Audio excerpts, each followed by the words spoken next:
이 시간 하나님께서 우리에게 주신 말씀은 요한복음 8장 48절에서 51절까지입니다. 요한복음 8장 48절에서 51절까지 말씀 제가 봉독하겠습니다. 요한복음 8장 48절부터 51절까지입니다. 유대인들이 대답하여 이르되 우리가 너를 사마리아 사람이라 또는 귀신이 들렸다 하는 말이 옳지 아니하냐.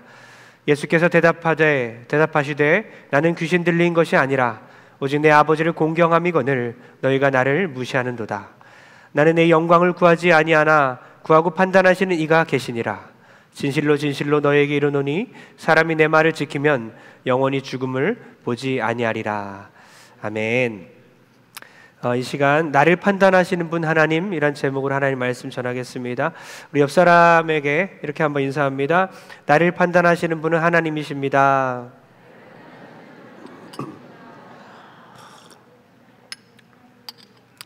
저를 보고 한 번 더 이렇게 외쳤으면 좋겠습니다. 나의 삶을 판단하시는 분은 하나님이십니다. 네. 판단하지 말라는 거죠. 하나님 외에는. 여러분 중에 비난에 대해서 자유로운 분 계신가요? 비난받는 것에 대해서 나는 자유롭다. 비난과 오해와 모함과 모욕과 그런 것들을 들어도 나는 아무렇지 않습니다. 이런 분 혹시 계십니까? 이런 모건 블레이즈의 글인데요. 제가 읽어보겠습니다. 여기에서 나는 누구일까 한번 추측해 보시기 바랍니다. 나는 누구일까? 나는 치명적인 타격을 가할 수 있는 힘과 기술이 있다. 나는 상대방을 죽이지 않고도 승리할 수 있다. 나는 가정과 국가 그리고 어떤 조직도 파괴할 수 있고 수많은 사람을 파멸시킬 수 있다. 나는 누구일까요? 나는 바람의 날개를 타고 여행한다. 아무리 순결한 사람도 내게는 무력하고 아무리 깨끗한 사람이라도 내게는 더럽다. 나는 바다보다 더 많은 노예를 거느리고 있으며 나는 결코 망각하지 않으며 결코 용서하지 않는다. 내 이름은 비난이다. 비난이 얼마나 무서운 것인지를 잘 알 수 있는 글입니다. 어떠한 순결한 사람도 무력화시키고 어떠한 깨끗한 사람도 더럽힐 수 있는 것, 비난이라는 거죠. 여러분들은 어떻습니까?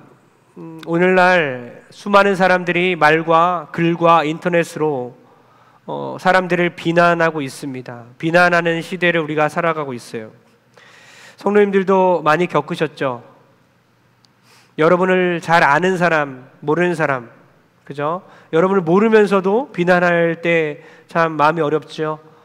또 여러분들을 잘 아는 사람, 가족들, 가까운 사람이 여러분을 잘 알지도 못하면서 파악하지도 않고 잘 안다고 생각하고 비난하면 더 마음이 아프죠.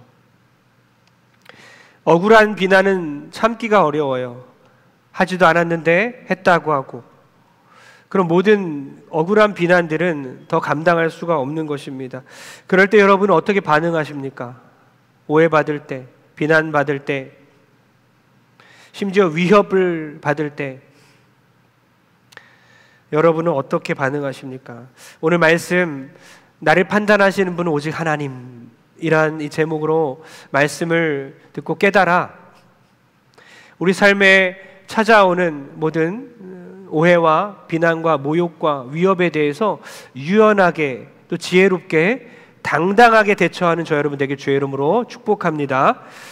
먼저 이러한 위협에 대해서 대처하기 위해서는 내가 누구인지 알아야 합니다. 내가 누구인지 알아야 그러한 모함과 오해로부터 우리가 자유로울 수 있는 거죠. 7장 12절, 요한복음 7장 12절 한번 읽어보겠습니다. 요한복음 7장 12절입니다. 다 같이 시작. 예수에 대하여 무리 중에서 수군거림이 많아 어떤 사람은 좋은 사람이라 하며 어떤 사람은 아니라 무리를 미혹한다 하나. 만왕의 왕이신 예수님, 천지를 창조하신 우리 하나님이신 예수님께서도 어떤 사람들은 선한 사람이다 칭찬하지만 대부분의 사람들은 그렇지 않았어요. 예수님을 비난했습니다. 지금 미혹해한다라고 했는데 어떤 뜻이냐면 사기꾼이다, 거짓말장이다 라는 뜻을 갖고 있어요.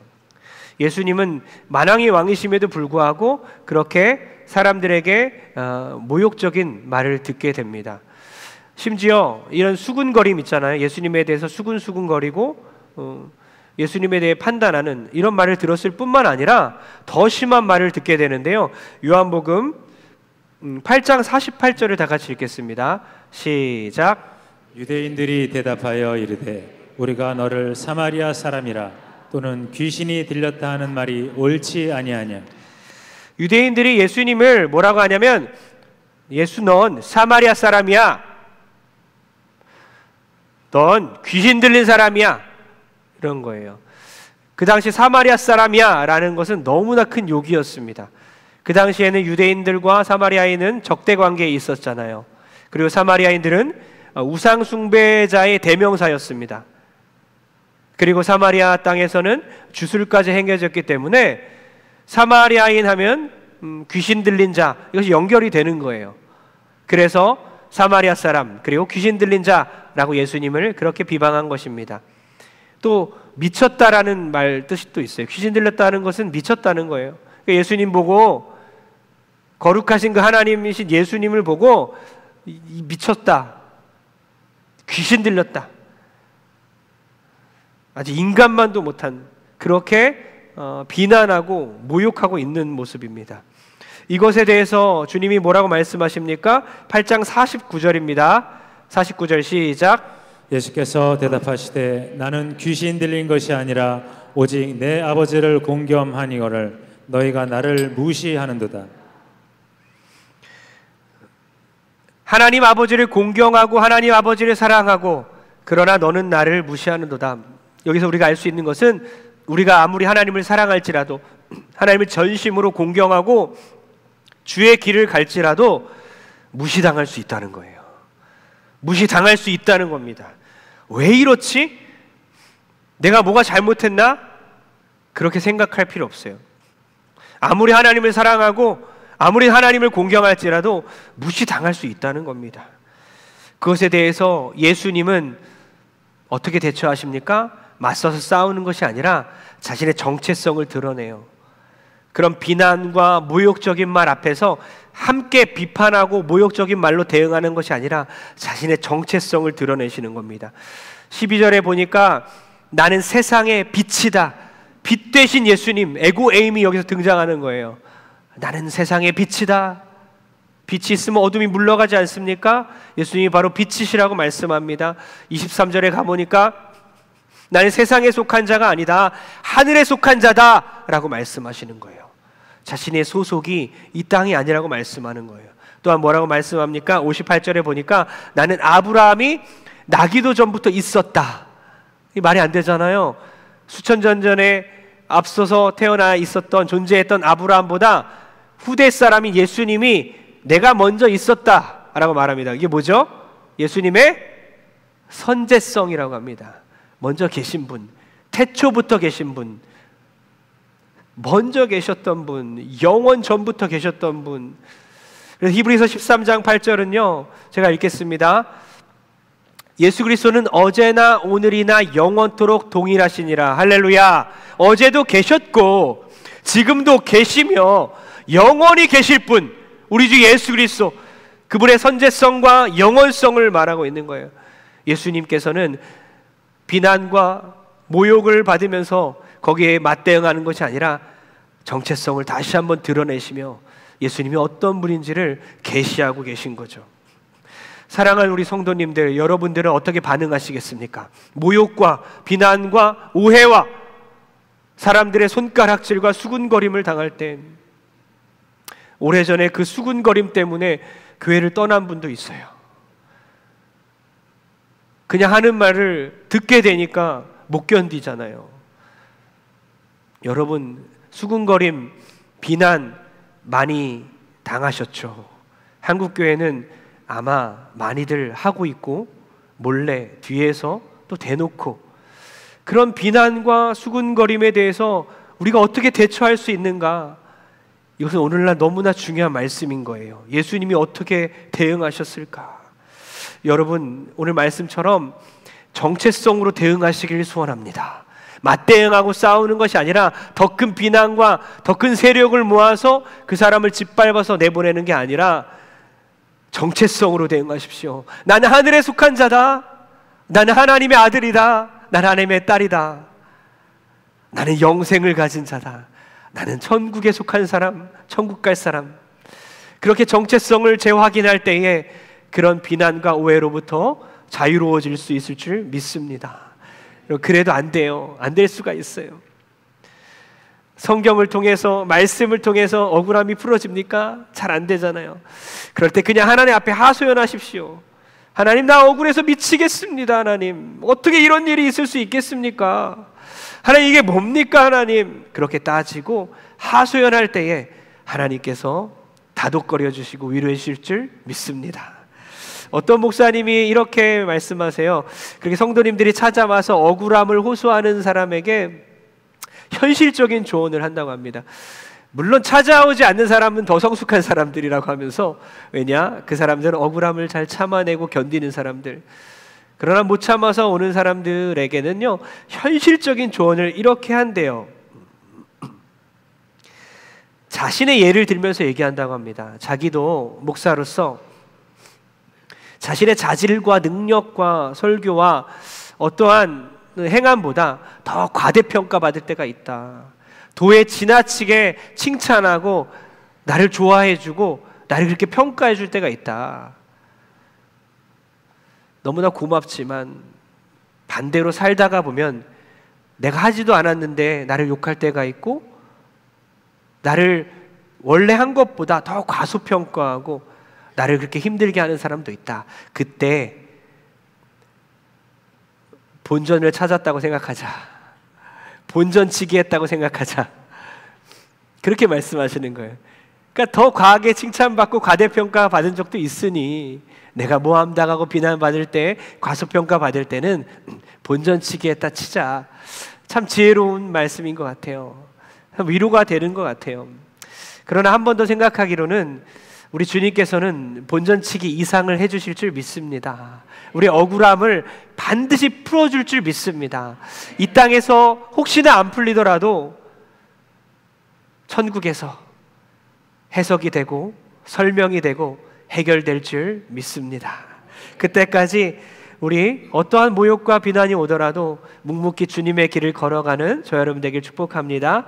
두 번째이자 마지막, 어떤 오해와 비난과 핍박과 모욕과 위협으로부터 우리가 흔들리지 않고 잘 참고 견딜 수 있는 길은, 첫 번째 뭐라고요?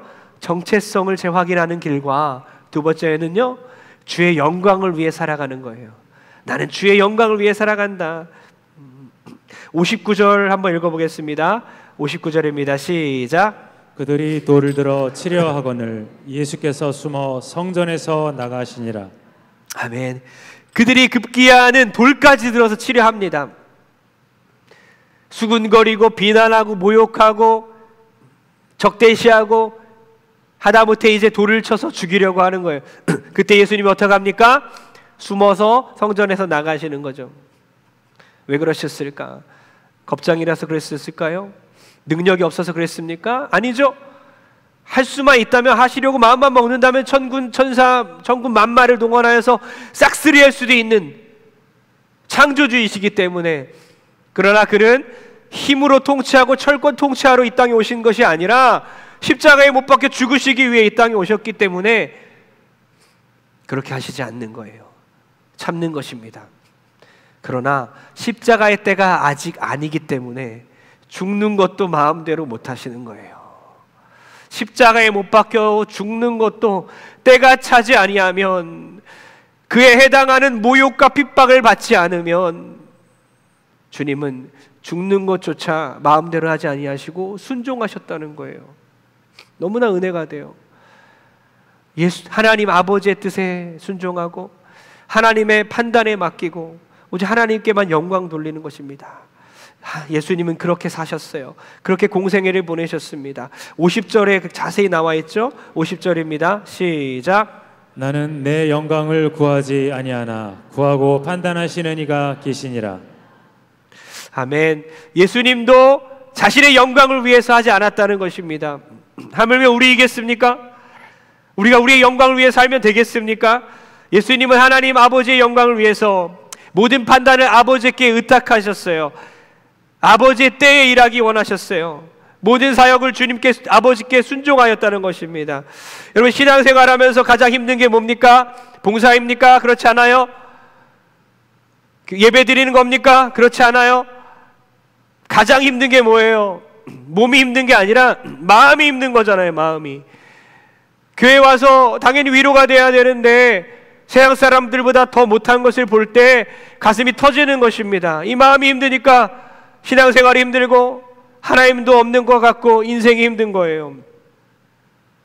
그러나 이럴 때마다 여러분, 인간관계가 힘들고 괜히 오해받고 괜히 수군거림 당하고 비난받고 억울하고 모욕받고 위협당할 때에 꼭 기억하시기 바랍니다. 우리는 하나님의 영광을 위해 일한다. 하나님이 나를 판단하신다. 다른 사람이 나를 판단하는 게 아니라 나는 아버지 영광을 위해 살아가니 오직 하나님만이 나를 판단하시는 분이라고 믿는 여러분 되길 축복합니다. 또한 때가 아니면 싸울 필요가 없는 거예요. 예수님도 때가 안 되었기 때문에 원수들의 손에 자신을 맡기지 않았습니다. 희생 자체가 낭비라는 거예요. 하나님 아버지께 기쁨이 되지 않는다는 것입니다. 여러분, 때로는 우리가 때가 아니면 맞대응할 필요도 없고 대꾸할 필요도 없는 거예요. 하나님의 때에, 하나님이 기뻐하시는 그 때에 우리가 나아가서 대꾸를 하든 항변하든 할 수 있는 것이죠. 여러분, 우리가 이렇게 적용했으면 좋겠어요. 이제 추석이 다가오고 있는데요. 여러분, 가족과 친척들 간에 만나서 함께 다툴 때에 여러분, 때가 아니구나, 참아야 하는 것 어떤 것인지 한번 생각해 봤으면 좋겠습니다. 추석 기간 동안 친척들, 사람들 만나면서 내가 다퉈야 할 때인가 참아야 할 때인가 분별한 여러분 되길 축복합니다. 또한 반대로 돌을 맞을 각오하고 내가 싸워야 할 부분은 무엇인가, 내가 지켜야 할 부분은 무엇인가, 내가 믿음을 지켜야 하는 이 부분은 어디인가, 돌맞이를 각오하라서라도 나서는 여러분 되길 부탁드립니다. 여러분, 어떤 아주 좋은 찬양이 있는데요. 오늘 주의 영광을 위해 살아가는 것과 너무 관련이 있어서 제가 한번 가사를 읊어드리겠습니다. 비바람이 앞길을 막아도 나는 가리 주의 길을 가리, 눈보라가 앞길을 가려도 나는 가리 주의 길을 가리. 이 길은 영광의 길, 이 길은 승리의 길, 나를 구원하신 주님이 십자가 지고 가신 길. 나는 가리라 주의 길을 가리라, 주님 발자취 따라 나는 가리라, 나는 가리라 주의 길을 가리라, 주님 발자취 따라 나는 가리라. 여러분, 이 가사의 한 구절 한 구절이, 한 소절 한 소절이 우리 인생의 신앙의 고백이 되어지길 소원합니다. 주의 영광을 위해서라면 나는 십자가의 길을 가리라. 비바람이 얼마나 몰아칠지 모르겠지만 나는 가리라. 그렇게 고백하는 여러분 되길 축복합니다. 그래서 여러분, 정말로 끝까지 남편과 아내와 또 가족이, 자녀가, 부모가 여러분들을 오해하고 또 비난할지라도 끝까지 사랑하시겠습니까? 교회를 끝까지 사랑하시겠습니까? 끝까지 사명 감당하시겠습니까? 그렇게 하는 여러분 되길 축복합니다. 어떤 대형교회 목사님께서 단기간에 부흥을 일궜고 정말 몇 년 안에 큰 교회가 되었어요. 그래서 어떤 대선배가 오랜만에, 정말 오랜만에 찾아오셔서 그 목사님에게 이렇게 물어봤다고 합니다. 이 사대문 안에 어떻게 이런 부흥을 일으킬 수 있었냐? 이게 서울 한복판 안에서 몇 년 안에 어떻게 이런 큰 부흥을 맛보게 되었냐? 비결이 뭐냐? 라고 이렇게 물어봤다고 합니다. 그 목사님이 이렇게 대답했대요. 하나님의 은혜입니다. 아니 은혜는 기본이고 자네도 한 일이 있지 않겠냐? 그렇게 물어봤다고 합니다. 그리고 대답을 못했대요. 그리고 시간이 흘렀다고 합니다. 그리고 어느덧 목회한 지 21년째 7년마다 안식년을 갔는데 세 번째 안식년이 됐대요. 그래서 혼자 비행기를 타고 여행을 가게 됐대요. 비행기 안에서 시간이 많기 때문에 그동안 사역을 돌아보면서 목회를 돌아보면서 20년 동안 지켜주신 그 하나님의 은혜에 감사를 드리고 있었다고 합니다. 그런데 그렇게 감사 기도를 드리고 있는데 순간 한 구석에서 이런 질문이 떠올랐다고 합니다. 자네가 한 일이 있지 않겠냐? 은혜는 기본이고 비결이 있지 않겠냐? 순간 그 질문이 떠오르는 순간 그 목사님이 이렇게 속으로 대답했다고 합니다. 그렇지, 나도 한 일이 있지. 내가 하긴 했지. 그 순간이었어요.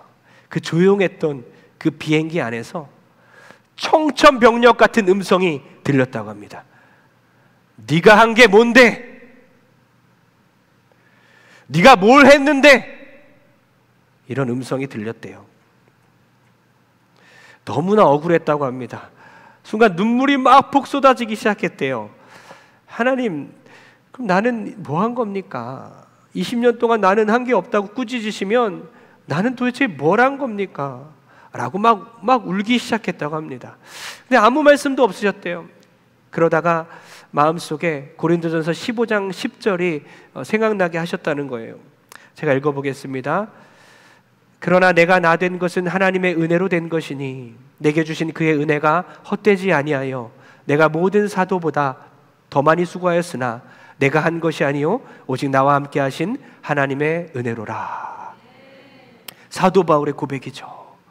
정말 많이 수고하였지만, 그렇게 자부할 수 있겠지만 내가 한 게 아니라 하나님의 은혜였다는 이 말씀이 떠올랐고 계속 묵상하기 시작했고, 급기야는 비행기 위에 가져왔던 성경책을 꺼내서 또 읽고 묵상하기 시작했어요. 이 말씀이 깨달아지자 비행기 타고 오는 내내 잠도 못 자고 밥도 못 먹고 고개 푹 숙이고 울면서 왔다고 합니다. 주님, 죄송합니다. 제가 한 것은 아무것도 없었네요. 오히려 저 같은 놈을 들어서 사용하신 하나님이 참 괴로우셨겠습니다 하면서 그렇게 고백했다고 해요. 여러분, 너무나 멋진 고백 아닙니까? 그 고백과 그 간증을 통해서 저도 한번 생각해 봤어요. 2년 동안 담임 목회하면서 참 자유롭게 목회했구나, 참 그냥 신나게 목회했구나. 어떤 교회는 너무나 보수적이어서 주보 한 줄 글씨를 바꾸는 것도 못한다고 하는데 주보도 종이가 A4 용지로 바뀌었잖아요. 단순하게. 그뿐이겠습니까? 평원별로 교제를 위해서, 연령별 교제를 위해 평원 체제도 바꾸었죠. 그리고 가정사역 한다고 아버지 학교, 어머니 학교, 가정 세미나 얼마나 많이 합니까? 그리고 국내 선교 실제로 가서 하죠. 해외 선교 실제 가서 하죠. 또한 예배의 폼을 다 바꿔버렸어요. 한 번도 바뀌지 않았던 예배 폼이 바뀌었고 여기 다 리모델링 됐습니다. 성도님들 너무 착해서, 또 장로님들이 많이 도와주시고 교육자들이 정말 많이 협력해 주셔서 이렇게 조금씩 변화해 가고 있습니다. 그런데 이런 생각이 들었어요. 아까 그 간증을 들으면서 나도 교만해지면 어떡하지? 지금은 아직 목회 초년생이잖아요. 어떠한 열매가 막 드러나는 게 아니잖아요. 과도기이잖아요. 그러나 언젠가 혹시나 안정이 되고 목회에서 열매들을 거둘 때에 차라리 비난받는 게 좋지, 차라리 인정받을 때에 내가 교만해지면 어쩌지? 너무나 두려웠습니다. 여러분, 모든 것이 하나님의 은혜라고 고백하는 여러분 되길 소원합니다. 저 같은 사람도 두려운 거예요. 교만해질까 봐 늘 두려운 마음이 있는 것입니다. 우리 사랑하는 성도님들, 여러분들이 혹시 비난에 대해서, 오해와 핍박에 대해서 막 소스라치게 놀라고 너무나 과민 반응 일으키고 그것을 어떻게든 해결하려고 한다면요, 모든 것이 하나님의 은혜라고 고백하지 않는 거예요. 하나님 영광만을 위해 살아가지 않는 거예요. 내가 좀 했어, 내가 좀 여기까지 왔어, 내 능력으로 내가 여기까지 왔어, 그래서 지키려고 하는 겁니다. 그러나 하나님의 은혜로구나, 모든 것이 하나님의 은혜입니다, 나와 합작품이 아니라 다 하나님이 하셨습니다, 그렇게 고백하는 성도들은요, 어떠한 고난, 비난과 오해와 핍박이 와도요, 유연하게 대처하고 또 기다리고 받아들일 줄 믿습니다. 그렇게 주의 영광 위에 살아가는 여러분들에게 주의 이름으로 축복합니다. 결론 내립니다. 두 가지, 그죠? 자기의 정체성과 하나님의 영광이라고 그랬어요. 어떠한 고난, 비난과 모욕과 모함, 심지어 위협과 핍박이 올지라도 이겨낼 수 있는 비결은 뭐라고요? 나는 주님께 속했다, 나는 주님의 것이다, 나 하나님의 자녀다, 나는 이 세상에 속한 자가 아니다, 하늘에 속한 자다, 나에게 영생이 주어졌다, 나는 천국 갈 사람이고 이미 천국이 나에게 주어졌다. 그렇게 나의 정체성을 드러낼 때에 어떠한 비난이 찾아와도 담대하게 이겨낼 줄 믿습니다. 당당하게 될 줄 믿습니다. 또한 뭐라고요? 나는 주의 영광 위에 살아간다, 나의 영광 아니다, 모든 것이 하나님의 영광을 위해 살아가니 내가 모함을 당할지라도 하나님만이 나를 판단하실 것이다. 그가 나를 판단하는 게 아니라 하나님이 나를 판단하실 것이니, 나의 삶은 하나님이 판단해 주시니, 나의 삶의 평가는 하나님께 달려있으니 그 마음 가지시고 이겨낸 여러분 되길 축복합니다. 수근거립니까? 흔들리지 마십시오. 오해받고 있습니까? 당당하십시오. 무시받고 있습니까? 견뎌내십시오. 위협받고 있습니까? 다투지 마십시오. 누군가 여러분을 판단하고 있습니까?